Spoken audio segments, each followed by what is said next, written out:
কয়দিন ধরে এমন হয়েছে পোয়াতি মানসিকের মতো একদম ভাত টাত কিছু খাতে পারতেছি না, জানি না কি হয়েছে।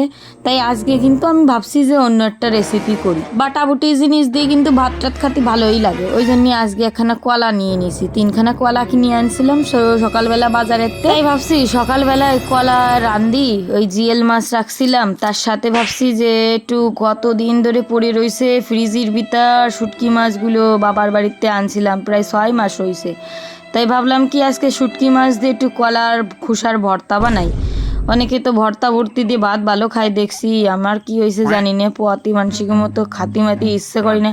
এটাও হতে পারে, সামনে পুজো তো, 2-4 কিলো তো কমাতে হবে, ওয়েটটা তো বেশি হয়ে গেছে। যাই হোক, যা হয় হবে না।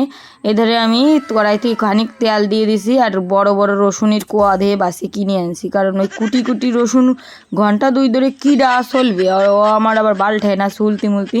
তারপরে ঘরে দেই কালি জিরে ছিল না, রানতি আমি দৌড়ই গেছি একবারই, যাই করছি কি আমার কটা কালি জিরে দাও, করছে ওই যে উপরে আসে খুঁজিয়ে নাও। তা দেখছিল তিল, আমি করছি তিল দিলে হবে না, কিন্তু কালি জিরেই দিতে দেয়। তারপরে দিল কালি জিরে। তা দেখো রসুন আর লঙ্কা আমার আর ফাড়ার টাইম হয় নাই, সে আমি আস্তে আস্তে দিছি। এবার ফুটার ভয়তে প্রথমেই ডাকিয়ে দিছিলাম, এবার যেই ফটফট করে ফুটতেছে তার আগে ভাবতেছি তোকে ফুটা আমি দিচ্ছি, দাঁড়া তোকে গিয়ে বুথা বানাই দিই। তারপরে কিন্তু আমি ওকে ভালো মতো খুন্তি দিয়ে ঠাসে ঠাসে ফুটো বানাই দিছি, ফুটা বেরোয় গেছে কেমনটাই দেখ। তারপরে যে কলার খোসাগুলো আমি কাটছিলাম কুচইয়া, তারে আমি একদম মানে কি ভালো করে চটকাই ধুইছি। ওইটা তো আগের তো ধুইছিলাম না, তার গায়ে প্রচুর পরিমাণে বালি ধুলো ছিল। কলার উপর জানো তো কীরকম একটা সার দেয় এখনের মানুষেরা, অর্গানিক জিনিস তো কিছু পাওয়া যায় না, এই খাইয়েই বাঁচতে। তার আবার কত দাম বাবা রে, মানে মাথায় হাত হয়ে যায়। দিলাম খানিক নুন আর হলুদ, এইবার ভালো করে ভাজি নিচ্ছি কালো জিরে দিয়ে। আর দেখো কি সুন্দর ভাজা ভাজা হয়েছে, কি যে হয়েছে। ভাত 4টে খাবো আজকে একটু শখ করে। অনেকগুলো লঙ্কা দিছি, প্রথমে তো অতগুলো দিছি, তারপরে আরও 4-5 খান দিছি। আমার আবার কমে হয় না, বেশি দিলে ভালো হয় যে কোনো জিনিস। তারপরে কিন্তু আমি ভালো করে কটা লঙ্কা দিয়ে দিছি, দেওয়ার পর কিন্তু ভালো করে নাড়িয়ে সাড়িয়ে ভাজিয়ে নিচ্ছি এদিক ওদিক করে।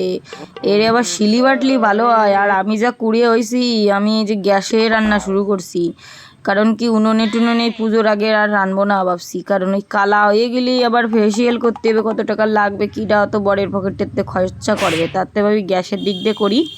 তাই জন্য কিন্তু আমি উনুনে রাঁধি নেই। দাও প্রথমে আমি বড়রে দিয়ে দিছি, বড়রে করছি কি আজকে কিন্তু কথি হবে, আমি কয়টা ভাত খাতে পারতেছি না কয়দিন ধরে, তুমি একটু কবা কীরম হয়েছে। কি বলো তো বন্ধুরা, কদিন ধরে ভিডিও দিচ্ছি, একটু লাইক করো না তোমরা, ভারী কষ্ট হয়। আমি জানো তো কত মানুষেরই যে লাইক করি, যার ভিডিও সামনে আসে, কেন জানি না মানুষেরা যে এত হিংসে করে কী লাভ। এই পৃথিবীতে আইসি একদিন না একদিন চলে যেতে। দেও বরের মুহির অবস্থা দেও, গালে দিয়ে মুখ কেমন করেছে, কারণ শুটকি মাছ দিচ্ছে আগে জানে না, বুঝছো।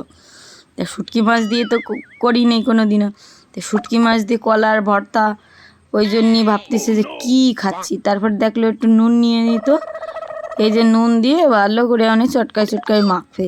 আমি আবার লাঠি নিয়ে বসে রয়েছি, যদি খারাপ কও। কয়দিন থুয়ে গেছিলাম, সেদ্ধ বাচ্চারা কিছু রান্ধে খাতি পারো নাই, এখন যদি ভালো না কও। তারপরে দেখো চাপে পড়ে কিভাবে কলম ভালো হয়েছে, যাক বাঁচিয়ে গেছে আজকের মতো, নাহলে যে কী ছিল কপালে। তারপরে আমি সত্যি কথা কও ভালো হয়েছে কিনা, কয় কি হয় ভালো হয়েছে, নাও আর ধরে না ক্যামেরা আমার মুহির পর, নাহলে আমার খাবো না নে। তারপরে আমি ভাবলাম ঠিক আছে আমি একটু খাই দিই, সত্যি ভালো হয়েছিল জানো তো, আজকে কটা ভাত খাই।